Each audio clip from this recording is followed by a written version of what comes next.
ஏப்பா தம்பி, அந்த பொண்ணை கைய பிடிச்சு இழுத்தியா? என்ன கைய பிடிச்சு இழுத்தியா? பொண்ணை கைய பிடிச்சு இழுத்தியாப்பா? என்ன கைய பிடிச்சு இழுத்தியாப்பா? என் தம்பி, பக்கத்தூர் பொண்ணை கைய பிடிச்சு இழுத்தியா? என்ன கைய பிடிச்சு இழுத்தியா? ஏற்கனவே அவங்களுக்கு நமக்கு வாக்கியா சண்டை இருக்கு. என்ன வாக்கியா சண்டை இருக்கு? ஏய், நான் சரியா பேசுறேன்? சரியா தான் இருக்கு. சரி சரி. இப்ப நீ கைய பிடிச்சு இழுத்ததுனால புதுசா தகராறு வரும். என்ன தகராறு வரும்? ஏயா, நான் சரியா பேசுறேனா? ரொம்ப கரெக்ட். கரெக்ட். ஊரை விட்டுரு. என்ன ஊரை விட்டுரு? பொண்ணை கைய பிடிச்சு இழுத்தியா? என்ன கைய பிடிச்சு இழுத்தியா? பயங்கரமான கல்லூரி மங்க புரியும்படியா கேப்லாம் பேசுங்க. என்ன கேப் இல்லாம பேசுங்க. நான் பேசுறது உனக்கு புரியுதாயா? புரியுதாயா? உனக்கு புரியுதாயா? கைய பிடிச்சு இழுத்தியாடா? என்ன கைய பிடிச்சு இழுத்தியாடா?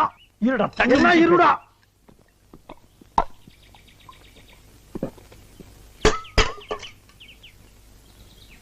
கைய பிடிச்சு இழுத்தியாடா? என்ன கைய பிடிச்சு இழுத்தியாடா?